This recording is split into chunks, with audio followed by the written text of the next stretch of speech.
Hello, welcome to day 3 of the Gospel according to Child Protection and Safeguarding. How are you today? So today we'll be talking about the interruption, right? A lot of times we don't agree that children interrupt our lives, or this child has come to interrupt my life. We don't believe that we act it out when we're dealing with children, right? Now, many adults pray for children. You fast, you pray, you shout, you scream, you celebrate pregnancies, you celebrate dedication, baby showers. We do all of these things publicly, but one of the things that we fail to do as people is to create an enabling environment where the child feels emotionally and physically safe, right? A child can live in a beautiful house and still grow up very unsafe, right? So my question would be, does your child feel protected in spirit, soul, body, mind, and voice? Does your child have a voice around you? Can your child comfortably tell you things without you judging wrongly, or without you speaking out words that would affect the child? Are your emotions regulated properly when you're dealing with your children?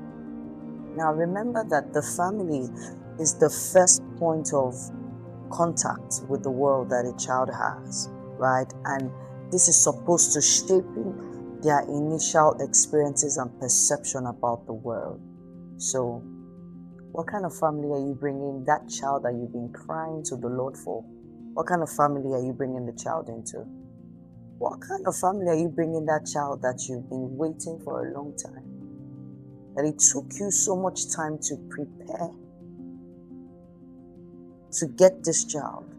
You did several things, but you are not preparing an environment where the child can be safe, right? Unconsciously, many adults experience children as interruption. So they interrupt your emotional comfort, your finance, your sleep, your social life, everything. Once they come, everything just changes. Sometimes we think we're ready for them, but are we really ready for them when they come? And just thinking about it, everything meaningful in life interrupts convenience. Anything or everything that is meaningful interrupts convenience. If you want to be successful in certain things, there are certain sacrifices that you need to make. So a lot of interruptions will come in, right? So an example, marriage interrupts your independence, sort of. Leadership interrupts your privacy. Children interrupts that self-centered living. Everything in life teaches us something, right? An interruption is not always a distraction. Sometimes it can be an invitation for you to grow. A lot of times I've heard mothers, fathers, parents say, when my first child came, I had to grow. I thought I was mature enough, but I grew. And then when the other child came, I became better. So there's certain things that happen to you as an individual that causes you to grow. Now, children interrupt us because they have needs. They have emotional needs. They want attention. They want to eat. So they would interrupt certain. So you want to have time to do certain things.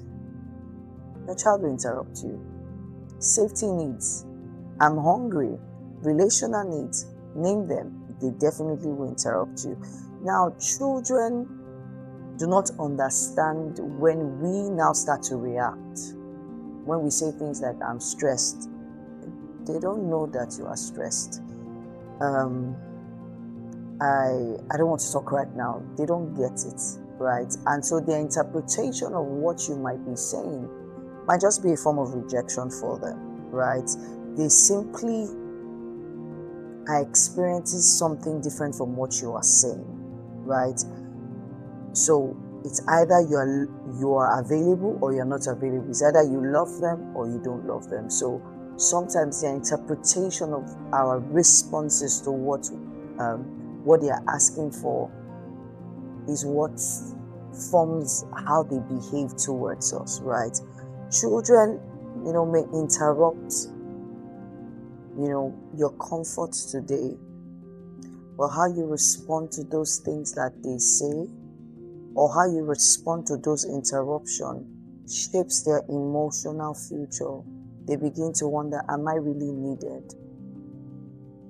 Did my parents really want me? I had a friend who used to say that. I know nowadays people joke about it. She used to say, am I the stepchild? Why does my father not answer me when, I ask him for stuff, right? And the truth is, children don't need perfect parents. No, they don't. They need emotionally available adults who would make room for humanity for them. Raising a child, like someone said, raising a child can be a sport. Yes. It takes grace. It takes grit to raise children. But you should also remember that this child has been given to you to care for. This child is an investment. How well are you doing? And like I always ask, what's the emotional climate in your home like? Your children really feel safe when they come and speak with you. And I'll leave you with this charge today. Every good gift deserves good stewardship. If your children are a gift from God, then safeguarding them is not optional. It is a sacred responsibility.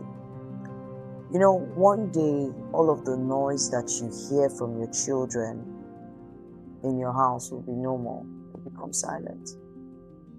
The interruptions will end. The cries will end. The naggings will end, right? And then you discover that interruption was life's precious gift to you. Now, in those moments, how did you handle it? Before I close, or before I round up, I'll leave you with this quote. There's no trust more sacred than the one the world holds with children. This was said by Kofi Annan. There is no trust more sacred than the one the world holds with children. I'll see you again tomorrow. For me, it's goodbye, and God bless you.